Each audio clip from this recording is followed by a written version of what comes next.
тузрууга болон засгийн газарт хуулийн ийм өөрчлөлт хийх ёстой гэдэг саналаа дахиж хүргүүлэх гээд бэлдэж байна. Бид 22 оны 1 сард сангийн ам руу хуулийн саналаа хүргүүлсэн байна. За тэгээд үүн дээр бас хуулийн тал дээр яах хэсэг тал дээр бас ямар нэгэн шийдэл гараагүй өнөө хүртэл явж байна. Банкны зүгээс бол энэ хуулийг өөрчлөх ёстой гэж үзэж байгаа. За хэд хэдэн зарчмын асуудал байна. Би зүгээр ингээд товчхон бүлэглээд хэлэхэд.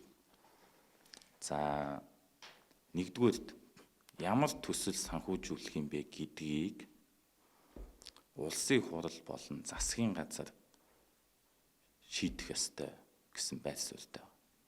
Яагаад гэхээр хөгжлийн банк бол олон нийт хөгжлийн банк гадаадаас хөрөнгө босгож зээлийн санхүүжилтийг гаргадаг. Хэрвээ хөгжлийн банк гадаад талтаа мөнгө төлж чадахгүй бол Монгол улсыг дефолтер руу чирэх эрсдэлтэй.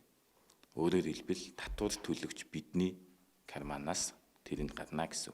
Тийм болохоор хөгжлийн банкны гаргаж байгаа зээл нь яг улс орны хөгжилд зориулагдсан байх ёстой. Үүнийг мандаттай ард түмнээс мандат авсан улсын хурал засгийн газар энэ нь хөгжлийн төсөл юм а гэдгийг тодорхойлох ёстой. Түүнээс биш иргэн мандуулч юм уу? Энэ нь хөгжлийн төсөл мөн энэ нь биш гэж хэлэх мандат ёс зүйн хувьд байхгүй гэж би тийм хувийн байр суурьтай. Тэгэхээр үүнийгээ бүр хууль дээр тодорхой тусгаж өгөх ёстой.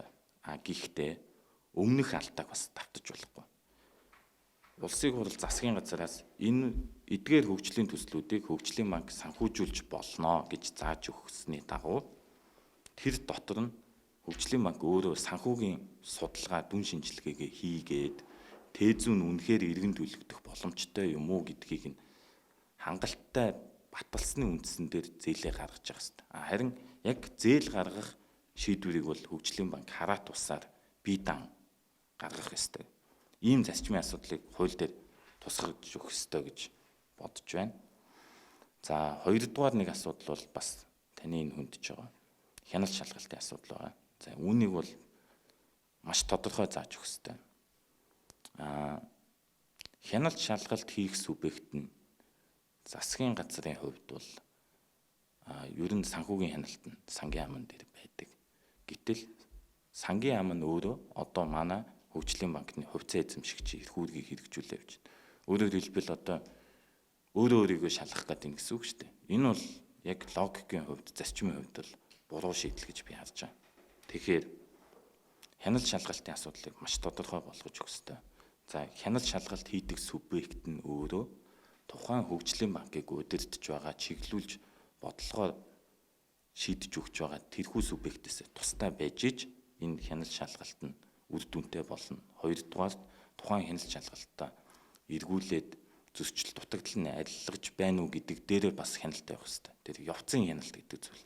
Тэр маань бас хийгдэггүй бас маш удаан явцсан байна гэдэг нь харагдаад байна л да. За тэгээ мэдээж 3 дугаар нэг асуудал бол засаглалын асуудал байна. Хөгжлийн банк 2011 онд Солонгосын менежментийн банк хөгжлийн банкыг анх удирдах хөл дээр нь босголдсон байдаг. Тэгээд жилийн дараа Солонгосын менежментийн банкыг манай засгийн газар явуулсан. Гэтэл хөгжлийн банкны хуулийн дээр өмнөх болон одоогийн хуулийн дээр нэг заалт байна. Хөгжлийн банкны гүйцэтгэх удирдлагыг олон улсад нээлттэй сонгон шалгаруулалт зарлаж томилно гэсэн заалт. Энэ заалт тэр Солонгосын банк явснаас хойш өнөө хүртэл хэрэгжээгүй.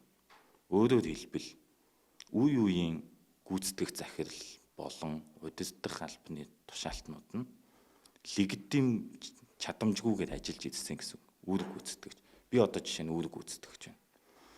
Тэгэхээр өөрөө легитим чадамжгүй удирдлага яаж зөв шийдвэр гаргах вэ? Яаж хараат бусаар зээлийн асуудал дээр шийдвэр гаргаж чадах вэ гэдэг асуулт гарч ирж байгаа. Тэгэхээр хамгийн түрүүнд хийгдэх ёстой зүйл маань бол тэр хуулийн заалтаа биелүүлээд нээлттэй сонгон шалгаруулалтаа зарлах ёстой гэж би бодож байна. Үүн дээр нь олон улсад нээлттэйгээр зарлаад гадаад хүнж байж болно, Монгол хүнж байж болно, өсөлтөөд үнэхээр ус чадвартай.